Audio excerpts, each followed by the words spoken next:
We'll just letting people come in. We'll begin in just a moment. Let's have the participants join us up here, including our speakers. Make sure we get our speakers up here too.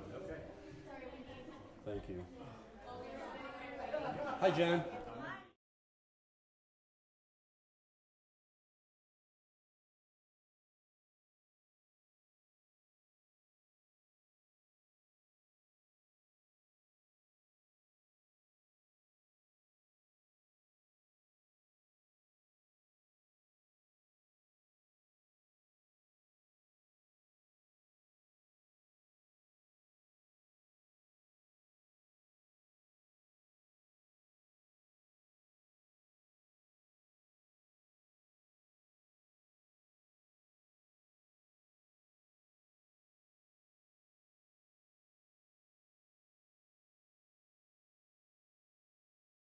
Are announcing today the long-awaited plans to cut property taxes in Colorado. And I just want to compliment everybody, the business community, and we have the chamber here, Colorado Concern, teachers and education, legislators, for going about this in a thoughtful way, because it's a very serious topic. It's easy to talk about what the problem is. Property tax rates have gone up too much.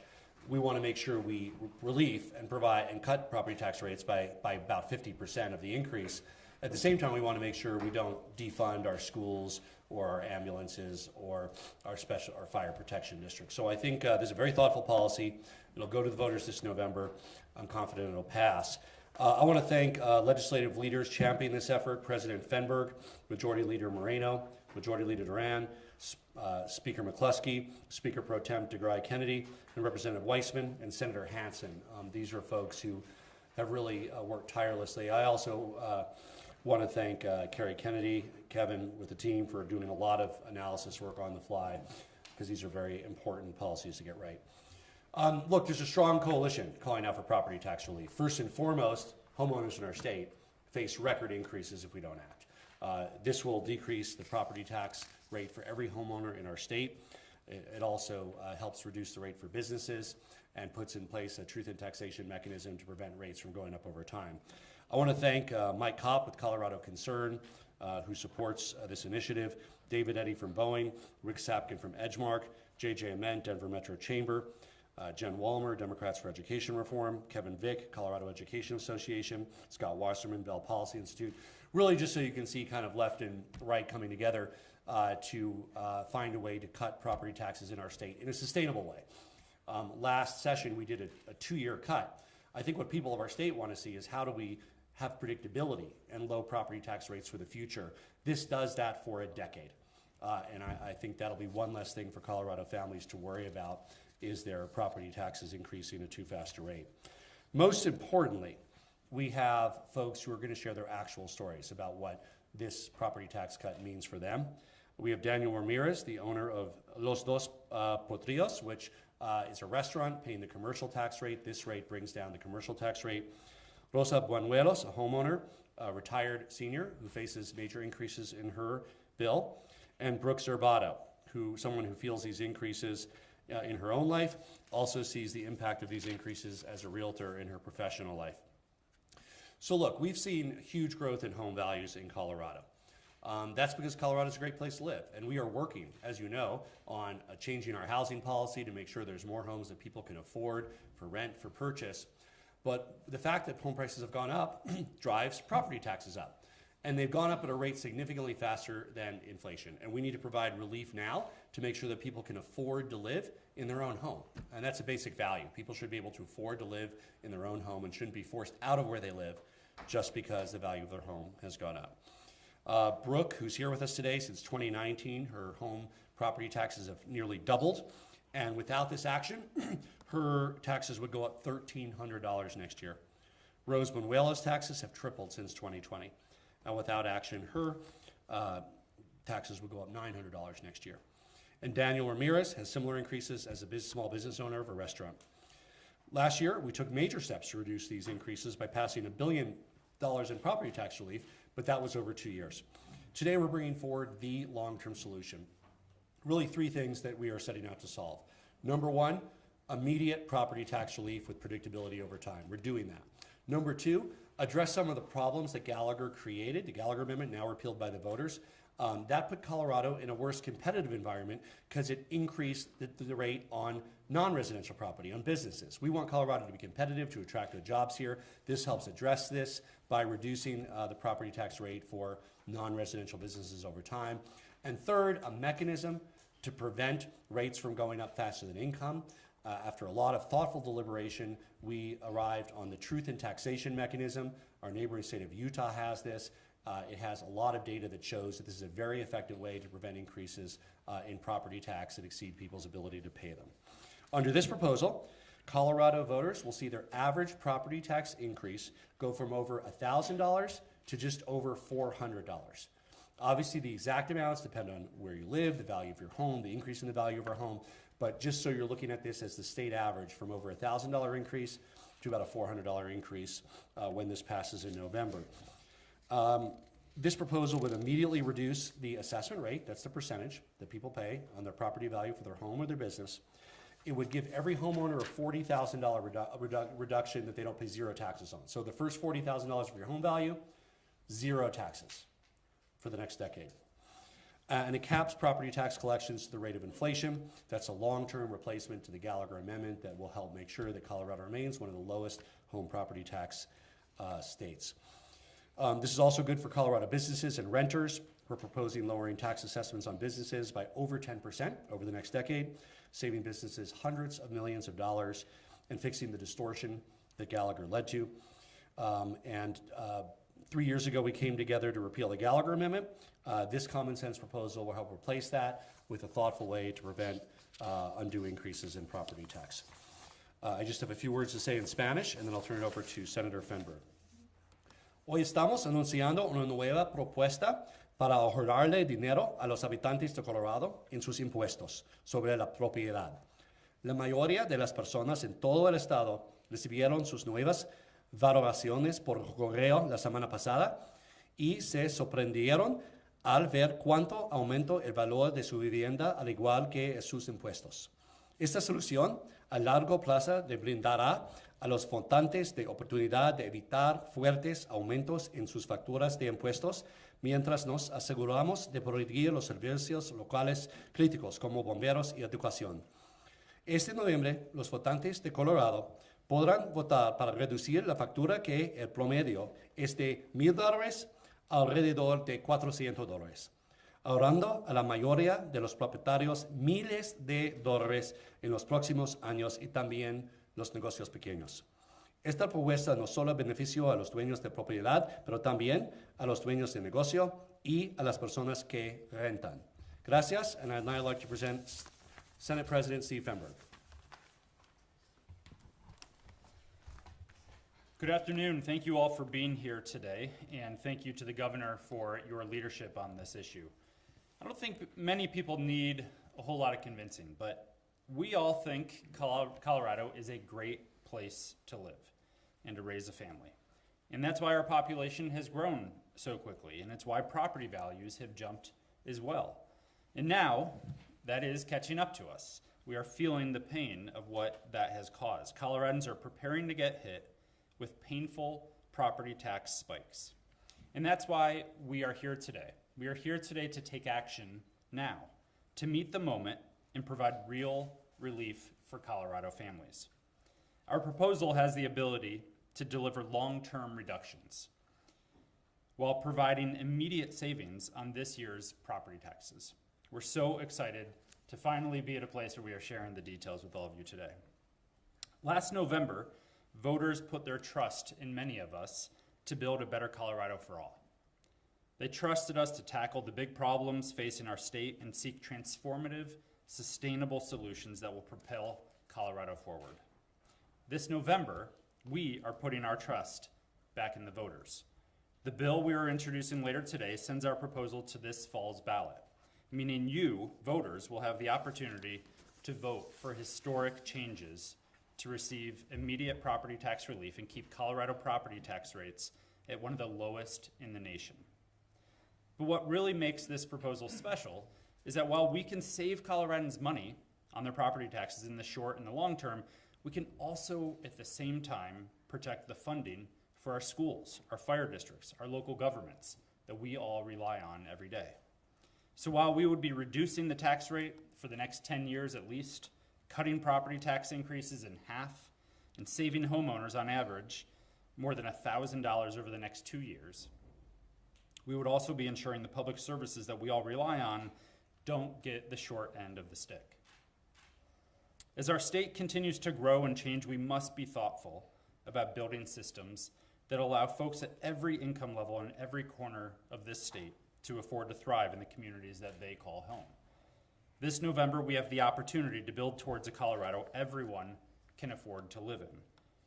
I believe this proposal has the power to transform our state and to do very big things while making sure it continues to be the affordable and great place that brought us all here to begin with. I look forward to the work ahead and working with all of these great leaders to get this across the finish line and to get this bill passed, and then to let Coloradans know about what is in this proposal and that relief is on its way. Thank you.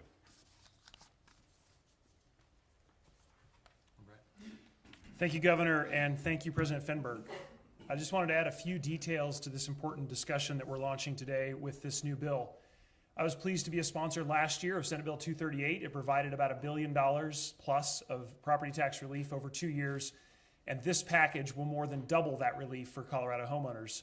You heard the governor mention what this might mean for an average homeowner in the state of Colorado. We're essentially cutting the impact of the property tax valuation changes in half or more for taxpayers around the state.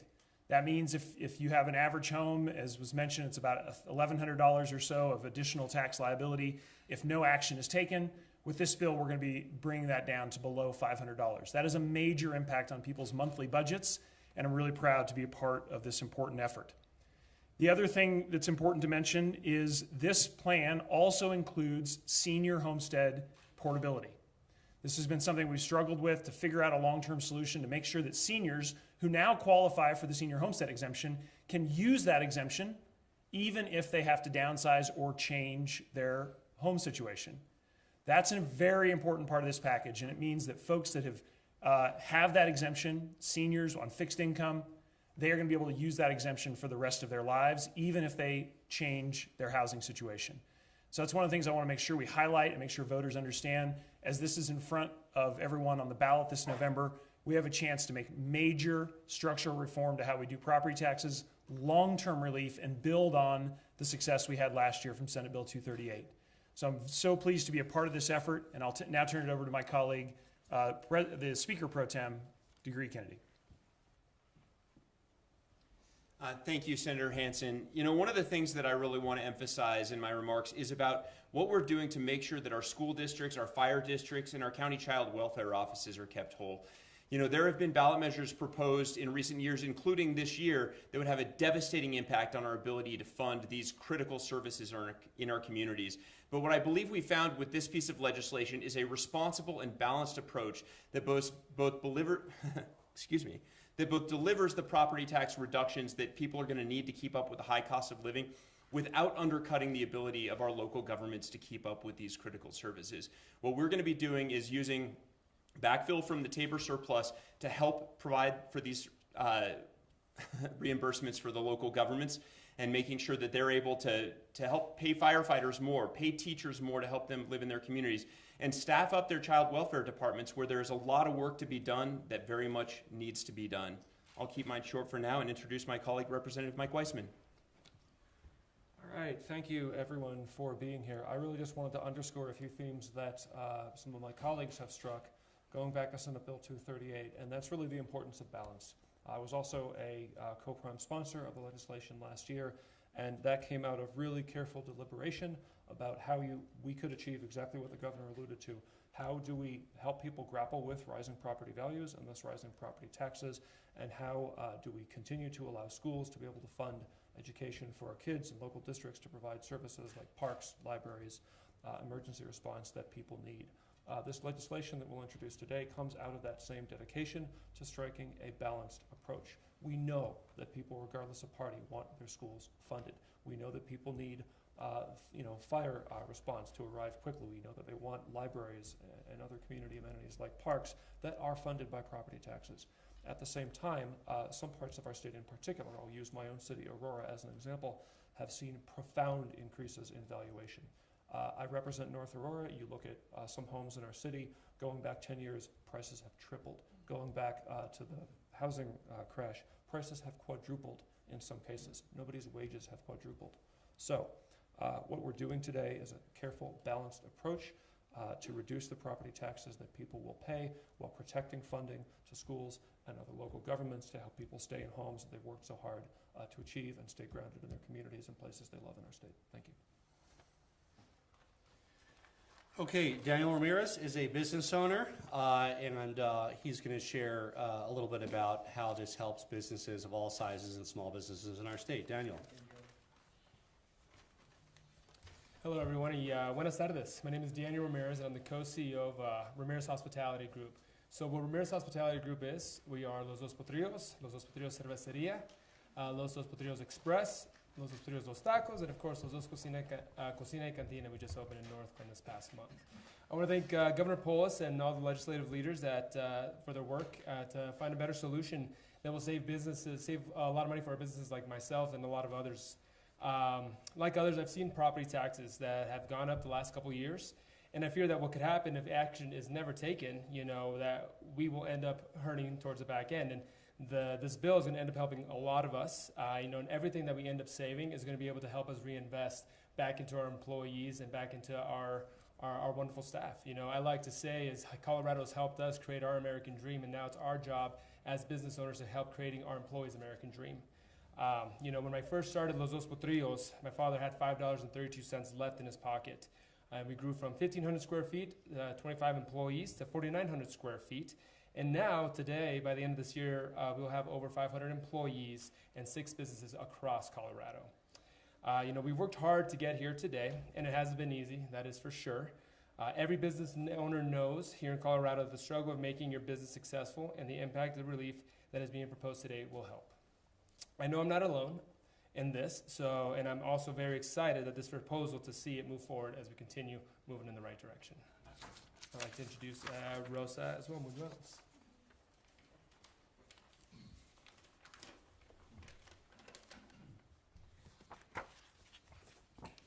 I'll be translating for Rosa. So. Hola, buenas tardes. Yo soy Rosa Bañuelos. Quiero agradecer al gobernador Polis y los líderes legislativos para invitarme hoy aquí. He trabajado duro durante toda mi vida para ganarme la vida. Mi marido trabajó por 25 años para el ferrocarril y yo trabajé por 10 años en una lavandería y como limpiadora. Hace unos 27 años mi esposo murió, así que estoy viviendo sola en mi casa. Hello, good afternoon. I'm happy to be here today and share my story. I want to thank Governor Polis and the legislative leaders for having me here today. I've worked very hard throughout my life to earn a living. My husband worked for 25 years for the railroads, and I worked for 10 years in a laundromat and as a cleaner. About 27 years ago, my husband died, so it's just me living alone in my house. En los últimos años he visto mis facturas de impuestos sobre la propiedad más del triple. En el 2020 pagaba $900 en mis impuestos sobre la propiedad y en el 2022 he pagado $2,800. Para pagar esta factura tengo que limitarme severamente mis gastos con el fin de ahorrar suficiente para mis impuestos. Over the past few years, I've seen my property tax bill more than triple. In 2020, I paid $900 in property taxes. In 2022, I paid $2,800. To pay that bill, I've had to severely restrict my spending to save enough money to make the payments. Mi casa es muy importante para mí, no puedo perderla porque mi factura de impuestos sobre la propiedad es demasiado alta. My home is very important to me, and I can't lose it just because my property tax bill is too high. Me preocupa que el aumento, que los aumentos es demasiado alto, entonces no tendré suficiente dinero para pagar los impuestos de otros elementos necesarios que me privo. Mis sobrinos me ayudan con dinero para lo necesario y estoy agradecida por todo esto, por ellos, toda mi familia. Pero me temo que podría perder mi casa por completo si mi factura de impuestos se pone demasiado alta. Esto es terrible. I worry that if the increase is too high, I won't have enough money to pay for things I need like food. My nephew sometimes gives me money for things that I need, and I'm grateful for that. But I fear I would lose my home altogether if the tax bill gets too high, and that would be devastating. Estoy agradecida de que esto, preocupada además de la acción legislativa anterior, ayudará a ahorrar unos 600 en mi factura de impuestos. Utilizaría los ahorros de estos impuestos para pagar el gas, las reparaciones de mi automóvil y de mi casa, porque no puedo yo hacer nada.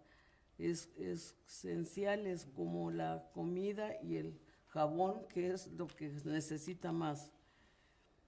Y si es posible, también me gustaría usar los ahorros para visitar a mi hermana en México, que ella está muy enferma y yo no tengo dinero para ir a verla. Este es un problema urgente para mí, para muchas otras personas de Colorado. Me alegraría ver nuestros líderes presentando una solución por todos nosotros. Gracias. I'm so grateful that with this proposal, in addition to other legislative action, will help save me nearly $600 a year on my taxes.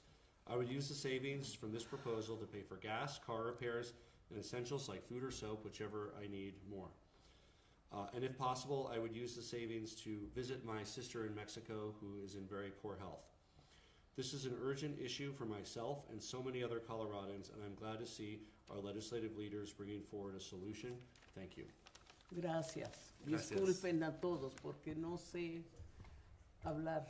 She's sorry that she can't speak English, but el razón que está usted aquí es porque necesitamos conversar con Sí, nuestros que ellos residentes sepan. quien hablan español. Exactamente, que ellos Gracias. hablen español. Gracias. Señor. Gracias. And now Brooks Zerbato.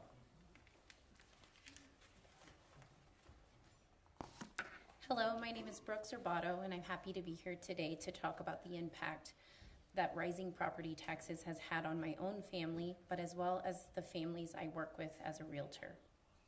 I want to thank Governor Polis and our legislative leaders for bringing attention to this critical issue and for putting forward a solution that will help address it for families around the state.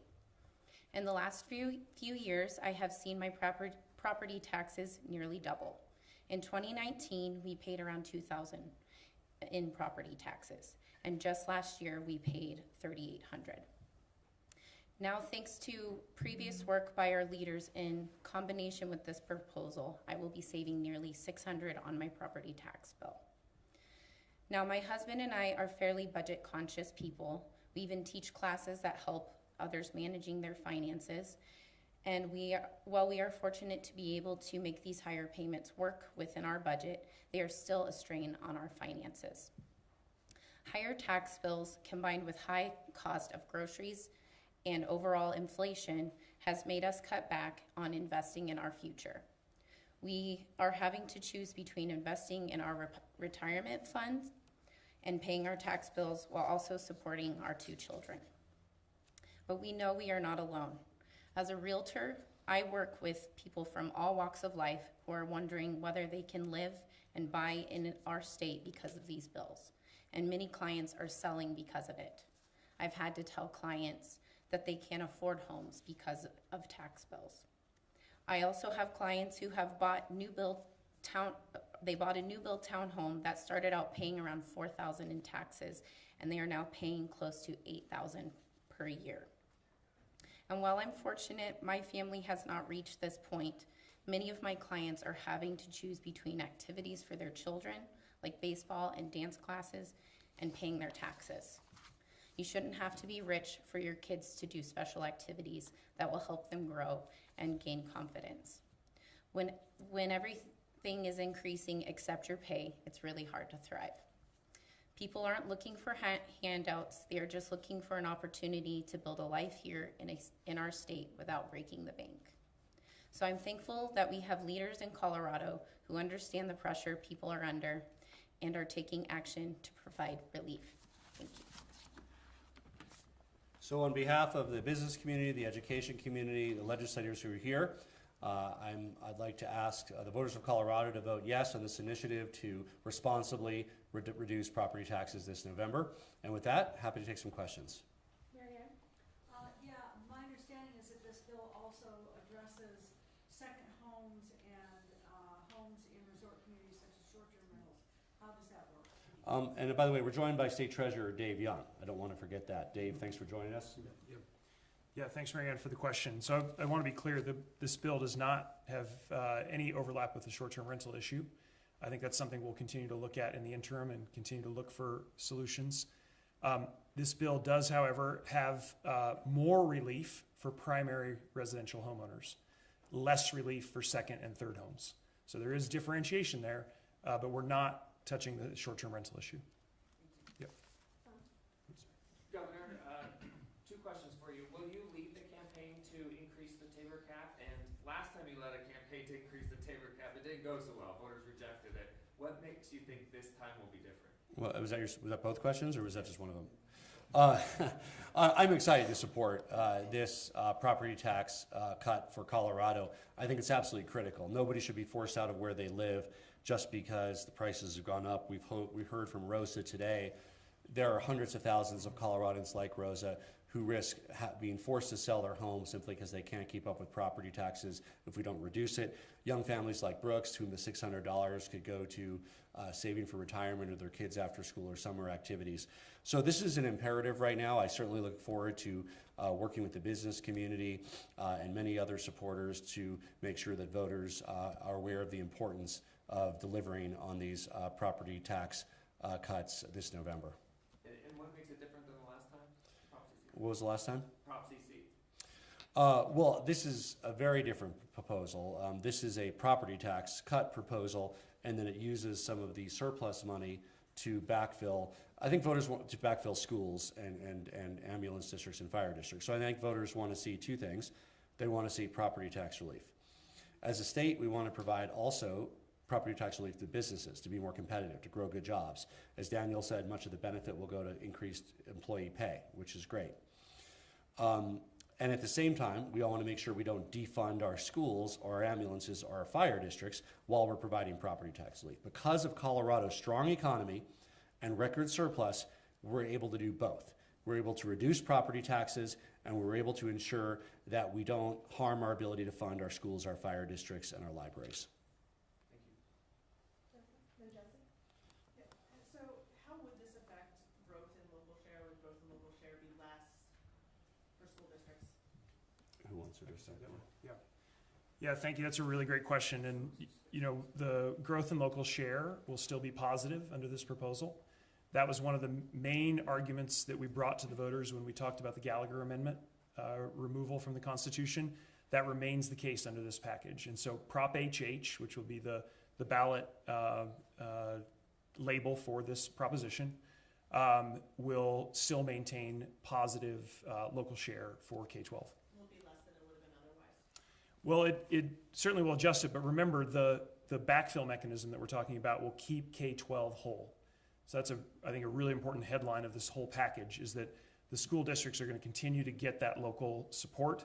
The property tax relief that we're delivering to homeowners will, for the K-12 districts, will be backfilled by state support mechanisms. And I had one more thing to answer for John. Sorry. We still project very strong surpluses even after this initiative is passed. There is still a substantial surplus in all of our projections. Do you all have a plan B if this doesn't clear the legislature, if it doesn't pass? I don't see any Republicans up here. Obviously, I think, you know, maybe Mike Kopp and JJ might be Republicans. This is vastly popular. I think I'll let the legislators speak on this too, but I think the path of the ballot is clear, and I'm confident the voters want property tax relief and don't want to defund our schools. So I'm very optimistic for passage this November. If any of you want to address legislative.